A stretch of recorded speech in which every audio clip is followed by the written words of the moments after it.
The new girl at my job reported our boss for harassment. She'd filed the exact same complaint at her last 3 jobs. She started in January. Sweet voice, big smile, always first to offer help. Within a week, everyone called her by a nickname. Within 2, she was bringing our boss coffee every morning without being asked. I didn't think anything of it. I'm the office manager. I've seen new hires try to impress before, but something about her felt rehearsed, like she'd run this exact routine somewhere else. Our boss is a quiet man, awkward, married, 2 kids, the kind of guy who apologizes when someone bumps into him. He didn't know what to do with the attention. He'd laugh nervously when she complimented his tie or touched his arm mid-conversation. I could see him trying to figure out if it was friendly or something else. She started staying late, always finding reasons to be in his office after everyone left. I walked past one evening and heard her laughing at something he said. Not a normal laugh, the kind that lingers too long and leans too close. I mentioned it casually. Hey, just be careful. She's new, and it could look weird if someone sees you 2 alone after hours. He waved me off. She's just eager. I'm probably overthinking it. Then she told me he'd been texting her personal things. I asked to see the messages. She said she deleted them because they made her uncomfortable. I asked what they said. She got vague. Just stuff about liking working with her, how she was different from the other employees. That didn't sound like him at all. 2 weeks later, she filed a formal complaint with HR. Said he'd been making suggestive comments. Said she felt unsafe. Said she had witnesses. I was listed as one of them. I told HR I never witnessed anything inappropriate. The investigator looked at me like I was covering for him. She asked if I had a personal relationship with my boss. I said no. She asked why I seemed so defensive. I said because I was telling the truth. They suspended him pending investigation. He called me that night, voice shaking. I don't understand what I did. I barely talked to her. My wife is looking at me like I'm a monster.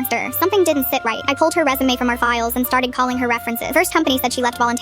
The second said the same. The third one paused. Are you calling about a complaint? My stomach dropped. To it, the HR director at her previous company told me everything. She'd done the exact same thing. Got hired, got close to a male supervisor, filed a harassment complaint within 3 months, settled for a payout before it ever went to court. The supervisor was fired. She moved on 3 times. I brought everything to our HR department the next morning. They told me they couldn't consider outside claims because each case is evaluated independently. I asked if they even checked her background. They said employment history isn't the same as complaint history. I sat in my car, shaking so hard I couldn't grip the steering wheel. That night, I called every company on her resume. 2 of the 3 supervisors she'd accused agreed to speak to my lawyer. Same story each time. She got close, fast, manufactured situations that looked bad, filed complaints with details just specific enough to sound believable but never provable, and pushed for settlements. One of them lost his marriage. The other lost his career. My lawyer sent everything to our company's legal team. They brought her in for a second meeting with a company attorney present. She walked in smiling, sat down like she owned the room. The attorney laid out the pattern. 3 companies, 3 complaints, 3 settlements, 3 men whose lives were destroyed. Then he slid a folder across the table. Statements from all 3 supervisors. Phone records showing she contacted a settlement lawyer before filing each complaint. A text thread between her and a friend where she called our boss her next paycheck. Her smile didn't drop. It shifted. Got smaller, harder. She grabbed her bag and stood up. You can't use any of this. The attorney said, actually, we can. And we're forwarding everything to the district attorney. She looked at me on her way out, eyes like venom. You think you saved him? You didn't save anyone. I said, I didn't do it for him. I did it because you were going to keep doing this until someone stopped you. My boss came back the following Monday. His wife dropped him off. She walked him to the door, kissed his cheek, and looked at me through the glass. She mouthed 2 words, thank you.